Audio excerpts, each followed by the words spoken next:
প্রযুক্তিওয়ালারা যেরকম প্রযুক্তি দ্বারা আপনাদেরকে তথ্য দেয় যে এক সপ্তাহ পর্যন্ত গরম কমার কোনো আশঙ্কা নাই, এটা সে কি দিয়ে আপনাদেরকে তথ্য দিল? এটা ভুল দিছে, এটা আমি বলি না, কি দিয়া দিল? প্রযুক্তির মাধ্যমে সে জানছে এক সপ্তাহ পর্যন্ত গরম কমার কোনো, এটাকে আমি মানি, আমি অস্বীকার করি না, বিরোধিতা করি না, মানি। কিন্তু ও যদি প্রযুক্তি দিয়ে এক সপ্তাহ পর্যন্ত গরম কমবে না বলতে পারে, তাহলে আমার কাছে একটা প্রযুক্তি আছে।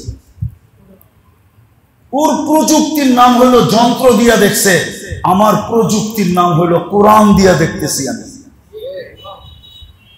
হাদিস দিয়া দেখতেছি আমি। যদি হুবল দিয়া দেখা যায়, দূরবীন দিয়া, যেটা বিজ্ঞানীর কাছে সবচেয়ে বড় দূরবীন হুবল, নাসার কাছে, যারা সৌরজগৎ দেখা দেখা আমাদেরকে তথ্য দেয়, আমাদের কাছেও কিন্তু দুইটা দূরবীন আছে, একটা কোরআনের দূরবীন আর একটা হাদিসের দূরবীন।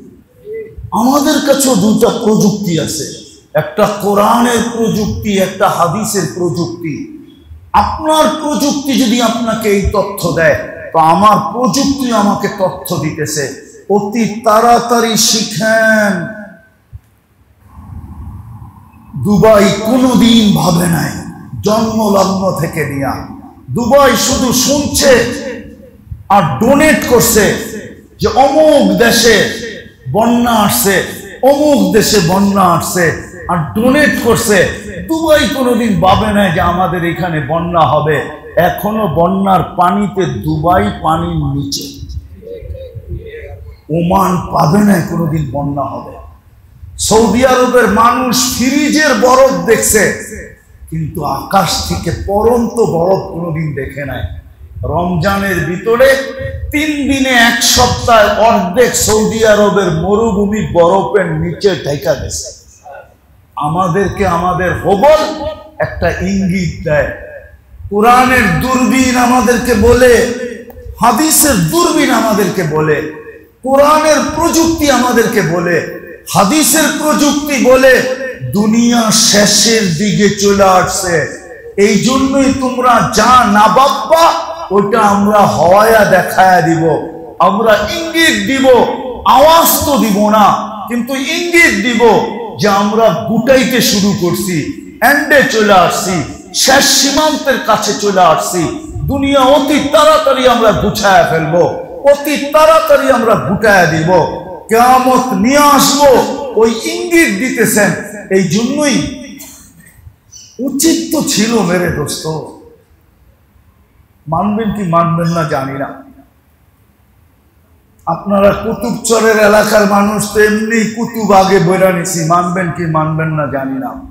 রব্বে কাবার কসম, প্রত্যেক মুসলমানের রাত্রে উচিত ছিল কাঁদতে কাঁদতে কাটানো, তওবা করতে করতে কাটানো, যে কালকে সকাল সূর্যটা যদি পশ্চিম দিক থেকে উঠা আবার পশ্চিম দিকে ডুবা যায়, আমার তো আর তওবা করার সুযোগ থাকবে না। বিদায় এই রাতটাই মনে হয় আমার হাতে, কালকে সূর্য উঠা হয়তো আবার পশ্চিমে ডুবা যাবে, তওবার দরজা বন্ধ হয়ে যাবে। এই রাত্রটাই মনে হয় আমার হাতে, বিদায় আল্লাহ আমি তওবার ভিতরে কাটায়া দিতে চাই। যদি সূর্য উঠা আবার পশ্চিমে ডুবা যায়, তওবার দরজা বন্ধ হয়ে যায়, তাহলে আমি যেন তওবাকারীদের অন্তর্ভুক্ত হয়ে যেতে পারি। এই চিন্তায় সারাটা রাত্র তওবার ভিতরে প্রত্যেক মুমিন মুসলমান নারী পুরুষ যুবক বৃদ্ধদের কাটানো উচিত ছিল। কিন্তু যেদিন সূর্য উঠবে পশ্চিম দিকে আবার পশ্চিমে ডুবা যাবে, ওই দিন রাতের পরেই তো সূর্যটা উঠবে, না রাতের আগে উঠবে? রাতের পরেই তো উঠবে, ঠিক না? উঠেই তো দেখবে সূর্য পশ্চিম দিক থেকে উঠছে, আবার পশ্চিম দিকে ডুবে যেতেছে। তারপরে কি বলবে? হায় দরজা বন্ধ। আজকে তো মাছের মাথা পরিমাণ বাহির করলো কদর, কদর বোঝেন কি? মূল্যায়ন, মূল্য কত কত কত বলেন না, কত কত আল্লাহ বলে এতটুক পানি জাহান্নামকে বুঝায়া দিল, তোর চক্ষু জাহান্নামের, তুই জাহান্নামে যাওয়া হারাম হইলি, তোর জন্য জান্নাত অবধারিত। কিন্তু যেই দিন পশ্চিম দিক থেকে সূর্য উঠতে দেখবে আর ডুবতে দেখবে, ওই দিন যদি বুড়িগঙ্গা বওয়ায়া দেয়, লাভ সত্য তো। কিন্তু এই চিন্তা এখন তো কয় রাত্র কাটাইছেন, উচিত তো ছিল প্রত্যেক রাত্রকে মোমেন মুসলমান এটা মনে করা, মনে হয় আজকেই শেষ রাত্র, কালকে সকালে সূর্য উঠার সাথে সাথে তওবার দরজা বন্ধ হয়ে যাবে, বিদায় ল। ঘরের বড়দের দরকার ছিল ছোটদেরকে বলা, অভিভাবকের দরকার ছিল বাচ্চা কাচ্চাকে বলা, স্ত্রীর দরকার ছিল স্বামীকে বলা, স্বামীর দরকার ছিল স্ত্রীকে বলা, মা বাবার দরকার ছিল সন্তানকে বলা যে বেটা কালকে সূর্য জানি না পশ্চিম থেকে উঠবে না পূর্ব থেকে উঠবে, যদি পশ্চিম থেকে উঠে তো আমাদের তওবার দরজা বন্ধ হয়ে যাবে, চল আজকে রাত্রে আমরা যতটুক কাঁদতে পারি, যতটুক তওবা করতে পারি, এই কইরা প্রত্যেকটা রাত্র কাটানো উচিত ছিল। একজনও তো কাটাই নেন। বিদায় আমি শেষ জায়গায় চলে আসছি মেরে দোস্ত, তিনটা কথা বলবো, আসেন। এজ এ মুসলিম, আপনি মুসলমান হিসাবে কিছু শিক্ষণীয় আছে, শিখেন। সময় কিন্তু অল্প, সময় কিন্তু আমরা বড় সৌভাগ্যবান, কিন্তু আমরা বড় সৌভাগ্যবান। আপনি বলবেন কোন দিক দিয়া? আচ্ছা বলেন, 1400 বছর আগে মুসলমানদের ভিতরে সর্বপ্রথম যেই ব্যক্তি কবরে গেছে, সে এখনো তো কবরই আছে। কত বছর পার হইল? 1400 বছর কবরে পার হয়ে গেছে, ঠিক না? হ্যাঁ, আজকে যদি আমি কবরে যাই তো আমার জন্য তো 1400 বছর কম হবে, ঠিক না? কিয়ামতের দিন হিসাবে কম হবে না? তাহলে এটা আমি কম থাকলাম, ঠিক না? এটা কি বেনিফিট না, লাভ না? আমরা তো সৌভাগ্যবান। আমরা এখন অল্প দৌড়াইয়া পার হইতে পারতেছি, অল্প অল্প, মনে হয় বুঝবেন না। সাহাবায়ে কেরাম 100-তে 100 দৌড়ানোর পরে পার, আর আমাদেরকে বলতেছে যদি একটা করো তাইলেই পার। কাদের ভাগ্য বড়? একদিক দিয়ে আমাদের ভাগ্য বড়, আর আরেক দিক দিয়ে ওনাদের ভাগ্য বড়, ঠিক না? কেন? ওনারা সাহাবী, ওনারা সাহাবী, ঠিক না? ওনারা সাহাবী, ঠিক না? আর আমরা সাহাবী না। ওনারা একদিক দিয়ে আগে, ঠিক না? আবার আরেক দিক দিয়ে আমরা আগে, ঠিক না? বেনিফিট এখন আমরা অল্প দৌড়াইলেই পারি। আসেন, আমাদের বেশি শিখতে হবে। আপনি মুসলমান হিসাবে করণীয় কি এটা শিখেন। মুসলমান হিসাবে অবস্থা, চাই শারীরিক আসুক, চাই ব্যক্তিগত আসুক, চাই সাংসারিক আসুক, চাই পারিবারিক আসুক, যে অবস্থায় আপনার উপরে আসে, এটাকে হালাত বলে। হালাত যে অবস্থায় আসে, আপনি করণীয় কি শিখেন। আমি 3টা শিখাইয়া দিয়া যেতেছি, 3টা, বাকিটি হুজুরদের থেকে শিখানি। বেশি লম্বা শিখতে হবে না, দিন বড় সহজ। আল্লাহ আমাদেরকে সহজে পাওয়ায় দিতে চান, নাইলে কোরআন বলতো না ওয়ালাকাদ ইয়াসসারনাল কোরআন হাল মিন মুত্তাকিন। এটা আমার ভাষায় তর্জমা করলে আল্লাহ বলতে চাইতেছেন কোরআন বড় সহজ। কে আসিস নিজি, কে আসিস, কে আসিস নিজি, বড় সহজ। এই দিন বড় সহজ। আমি 3টা শিখাইয়া দিয়া যেতেছি। একটা হলো মেরে দোস্ত, সর্বহালতে, সর্বহালতে, সর্বহালতে, সত্য, সর্বহালতে অবস্থা আসার সাথে সাথে সর্বপ্রথম ভাবেন যে আমার মনে হয় ভুল হয়ে গেছে, আমার মনে হয় আমি মনে হয় গুনাহ করে ফেলেছি, আমি কালকেও সারাদিন যতটা বয়ান করছি, 3টা বয়ান করছি, আমি 3টা বয়ান এই কাহিনী বলছি, আপনাদেরকেও শুনাইতেছি। আমার একজন পরিচিত আছে, ওরা আয়ারল্যান্ডে থাকে, ইংল্যান্ডের পাশে একটা দ্বীপ আছে আয়ারল্যান্ড, ওইখানে থাকে। ওরা আসছিল রোজার আগে বেড়াইতে, 10-12 বৎসরের 2টা ছেলে।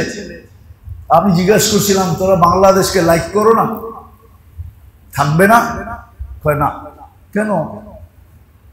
কয় 2টা কারণে থাকবো না। জিজ্ঞাসা করলাম 2 কারণ কি? কয় এইখানের মানুষ ভুল করে সরি বলে না, ভুল করে কি বলে না, দুঃখিত বলে না, ভুল করে দুঃখিত বলে না, ভুল নিজে করে তারপরও কি করে নিজে উল্টা জারি মারে। এইটা হলো ঠিক, উল্টা কি মারে? ভুল করছে ও, তারপরও উল্টা জারি। আবার সবাই দেখবেন ওর পক্ষেই আছে, আপনার পক্ষে কেউ নেই, সবাই কি ওর পক্ষে, ওর পক্ষে, ওর পক্ষে, আমার পক্ষে কেউ নাই, আপনার পক্ষে।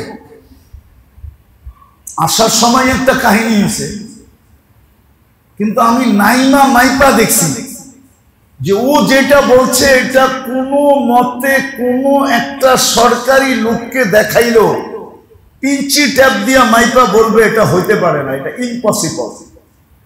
কেননা মাইপা দেখলে, কেননা প্রত্যেক জিনিসে একটা মাপ আছে, তো মাইপা দেখলে। কিন্তু উল্টা জারি নিছে, সে ক্ষতিগ্রস্ত হয়েছে, আমি মানি, আমি ওরে খুঁজবো যায়, আমার দিলেও খুব ব্যথা আছে যে না আমার এটা বলা ঠিক হয় না, আমি বড় লজ্জিত আজকে। বরং আমার উচিত ছিল, আমার কাছে ওষুধও ছিল, আমি ওষুধও লাগাই দিতে পারতাম সাথে সাথে। আবার উচিত ছিল, গরিব মানুষ, আল্লাহ তো আমাকে দিছে, দবের থেকে কিছু বাড়ি করে ওর হাতে দিয়েও দেওয়া দরকার ছিল। আমি কিন্তু অনুতপ্ত, এখন আপনাদের সামনে বললাম মসজিদে বসে, আমার মনে চায় আমি ওরে খুঁজা বাড়ি করে দেই।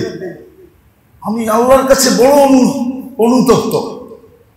কিন্তু বাংলাদেশের মানুষের স্বভাব হইল ভুল করে সরি বলে। আরেকটা হইলো ও বলতেছিল, বাচ্চা 2টা বলতেছিল যে বাংলাদেশের সবাই ধমকায়া কথা বলে। কি? আমরা যাদের বাসায় আসছি, আমাদের আত্মীয় স্বজন সব আমাদেরকে ধমক দিয়া কথা বলে। কি? আপনিও দেখবেন আপনার ছেলের সাথে কেমন কথা বলেন, ধমকায় না? যা বাজারতে নিয়ে আয়, যা দোকানতে নিয়ে আয়, নাম খাইতে ব। এগুলা সব দমকানের নিদর্শন। আমর, যেটাকে বলে আমর মানি হলো দমক। আমর মানি আমরের মধ্যে 2টা আছে, তাজিমও আছে, আবার কি আছে, দমকও আছে। হুকুম মানি দমক। তো সবাই দমকায় কথা বলে, এই দেশে থাকবো না। ওই কথাটা আমাকে খুব এফেক্ট করছে, যে আসলেই তো সত্য। আমরা তো ভুল করে সরি বলি না, আরো চাই আমারটাকে রাইট করতে। কি জানি উল্টা ফাফর দেয়, ঠিক না? আমি চাই উল্টা ফাফর দিতে, এটা ঠিক না। ঠিক অবস্থার প্রেক্ষিতে মুসলমানের করা উচিত সর্বপ্রথম যেটা, আল্লাহর কাছে নিজের গুনাহ স্বীকার করা উচিত। আল্লাহ ভুল হয়ে গেছে, আজকের থেকে অভ্যাস করেন। যদি একটা কাটাও লাগে তো প্রথমে ভাবেন গুনাহ হয়তো হয়ে গেছে। আপনি বলবেন আপনার কাছে কোনো কথায় প্রমাণ আছে, তাহলে আমি হাদিস দিয়া দেই। এক সাহাবী দেওয়ালে বাড়ি খেয়ে আল্লাহ রসুলকে জিজ্ঞাসা করছে, ইয়া রসুল আল্লাহ, দেওয়ালে বাড়ি খেলাম কেন? আল্লাহ রসুল বলছে, এর আগে কি করছিলি? তাই আল্লাহ রসুল ডাইন দিকে দেখতেছিলাম, হঠাৎ বেগানা মহিলার উপরে নজর পড়ে গেছে। তাড়াতাড়ি দৃষ্টি ফিরাইতে যে দেওয়ালে বাড়ি লেগে গেছে। আল্লাহ রসুল বলছে গুনার শাস্তি আল্লাহ দুনিয়াতে দিয়া দিছে, আখেরাতে দিবে না। না তাইলে বুঝা গেল অবস্থা গুনার কারণে আসছে। এই জন্য গুনাহকে স্বীকার করা। দ্বিতীয় হইল কাসরতে ইস্তেগফার করা, খুব আল্লাহর কাছে ইস্তেগফার করা, তওবা করা, ইস্তেগফার করা। তৃতীয়, মসজিদের সাথে এই মুহূর্তে সম্পর্ক যত বাড়ানো যায়, কেন অবস্থা যখন আসে তো মসজিদের সাথে সম্পর্ক বাড়ায় দাও। আর আল্লাহকে বারবার বলতে থাকো, আপনার মানুষ হইতো আমরা, খামাখা কষ্ট দেন কেন? খামাখা কষ্ট দেন, আপনার মানুষ হইতো আমরা, আমাদেরকে কষ্ট দেন কেন? আপনার মানুষ হইতো আমরা। এটার একটা ইঙ্গিত আছে এক হাদিসে। পিঁপড়া আল্লাহর কাছে দোয়া করতেছে, আল্লাহ লিমাযা তুআযযিবুনা বিযুনুবি ইবাদিক। মুসা আলাইহিস সালামের কাহিনী লম্বা, আমি শর্ট করতেছি। মুসা আলাইহিস সালাম শুনে ফেলছে, জিবরিল আলাইহিস সালাম শুনে দিয়েছে। দেখো পিঁপড়ায় কি বলে, পিঁপড়া বলতেছে লিমাযা তুআযযিবুনা বিযুনুবি ইবাদিক, বান্দা গুনাহ করে শাস্তি আমাদেরকে দেন। এটা সিস্টেম পাইলেন কই? কারে বলতেছে? কি আপনি চিন্তা করছেন কি বলছে? গুনাহ বন্দা করে শাস্তি আমাদেরকে দেন। কেননা যখন খরা হয় তো খাদ্যগুলা রৌদ্রের কারণে শুকায়া কাঠ হয়ে যায়, আর পিঁপড়ার দাঁত নরম, এগুলাকে ভাঙ্গা খাইতে পারে না, ওরা ক্ষুধার্তের শিকার হয়। আর বৃষ্টি যখন হয় তো খাদ্যের ভিতরে পানি ঢুকে, এগুলা নরম হয়ে যায়, নরম দাঁতে খাইতে খুব মজা লাগে। এই জন্য খরা যখন হয় তো পিঁপড়া দোয়া করে, মানুষের কারণে আমাদেরকে শাস্তি দিতেছেন, এই বিধান কোথায় পেয়েছেন? এইখানে পিঁপড়া যেন বলতে চাইতেছে 24 ঘন্টা আপনার দুরূদ, আপনার তসবিহ পড়ি, আমরা আপনার মানুষ, আমাদের নামে একটা সূরা দিছেন, সূরা নামল, তারপরও আবার আমাদেরকে কষ্ট দেন কেন? কষ্ট যাদেরকে দেওয়ার ওদের বাড়ির মধ্যে আগুন ফেলায়া দেন, আমাগো রাস্তায় বৃষ্টি দেন। আমরাও মসজিদের সাথে সম্পর্ক জড়িত। আজকে উচিত ছিল, জানি না আমার কথা পচবে কি পচবে না, সারা বাংলাদেশে উচিত ছিল, সমস্ত আলেম ওলামাদের উচিত ছিল, বরং আমাদের ইসলামিক রাষ্ট্র হিসাবে আমাদের রাষ্ট্রের পক্ষ থেকে উচিত ছিল যে আমরা এই ঘোষণা করি যে চলো আমরা সবাই আল্লাহর কাছে তওবা করি, আল্লাহর কাছে অভিযোগ করি, আল্লাহর কাছে দোয়া করি, আল্লাহর কাছে ফিরি যে আল্লাহ এই অবস্থায় আমরা অভ্যস্ত না। যদি 15 দিন 10 দিন 7 দিন চলতে থাকে তাইলে কত রোগ ব্যাধি বাড়বে। এখন হাসপাতালে জায়গা নাই, আর যদি বাড়ে তাইলে ওরা জায়গা দিবে তো দিবে কোথায়? এখনই তো জায়গা নেই, এখনই তো হাসপাতালে যান। আমি কালকের কথা বলতেছি, প্রাইভেট হাসপাতাল, নাম বলবো না, অথচ আলহামদুলিল্লাহ সুম্মা আলহামদুলিল্লাহ আমাকে বড় ইজ্জত করে, বড় সম্মান করে, ডাইরেক্টর থেকে নিয়ে এমডি থেকে নিয়ে সবাই বড়, আমি পাঠাইছি। বলতেছে হুজুর বেড নাই, সিট নাই, কেবিন নাই, ভিআইপি নাই, কিচ্ছু নাই। আমি বলছি দিতে হবে, বলছে অপেক্ষা করে। যাক দিছে, ভিআইপি কেবিন পড়ে কোনো মতে হয়তো দিছে, দেখা যাবে ওটা কেবিনও ছিল না, এটা স্টাফ রুম ছিল, কেবিন বেড ডাইলা দিয়া দিছে, মুফতি সাহেব পাঠাইছে, না দিয়া কই, না দিলে কেমন দেখা যায়, বেড ডাইলা দিয়া বানায়া দিয়া দিছে, বলছে এখানেই দিলাম কেবিন। কিন্তু এরকম তো সবার জন্য কি, সবার জন্য আমাদের উচিত এখন মসজিদে 3টা কাজ করা। গুনাহকে স্বীকার করা, আল্লাহর কাছে ইস্তেগফার করা, আর মসজিদের সাথে সম্পর্ক চলা। বেশির থেকে বেশি মসজিদে আসে আর আল্লাহর কাছে বারবার বলা ইন্না লিল্লাহি ইন্না লিল্লাহি, আমরা কিন্তু আপনার, আমরা কিন্তু আপনার, আমরা কিন্তু আপনার, আমরা কিন্তু আপনার, আমরা কিন্তু আপনার। ফার্সিতে একটা কবিতা আছে, আমি ভুলে গেছি, নাহলে শোনায় দিতাম আপনারে। আল্লাহ এটাই বলে যে কাটো তো তারপরও তোমার, মারো তো তারপরও তোমার, বাঁচাও তো তারপরও তোমার, যেমন খুশি তেমন করো, আমি কিন্তু তোমারই, আমি কিন্তু তোমারই। আমাদেরও বলা উচিত, তাইলে দেখা যাবে ইনশাআল্লাহ আল্লাহর জন্য দূর না, কঠিন না এই পরিস্থিতি থেকে আমাদেরকে নিষ্কৃতি দেওয়া। ইনশাআল্লাহ তিনটা জিনিস করবেন তো, সদা সর্বদা অভ্যাস বানান। একটা টোকা খাইলেও বলেন আমার জানি কি গুনাহ হয়ে গেছে, সাথে সাথে ইস্তেগফার করেন, আল্লাহর দিকে দৌড়ান, মসজিদের সাথে সম্পর্ক জোড়েন। আজকে মসজিদ এসি হয়েছে বটে, উন্নত হয়েছে বটে, চাকচিক্যময় হয়েছে বটে, কিন্তু জুমার দিন ভরে আর ভরে না।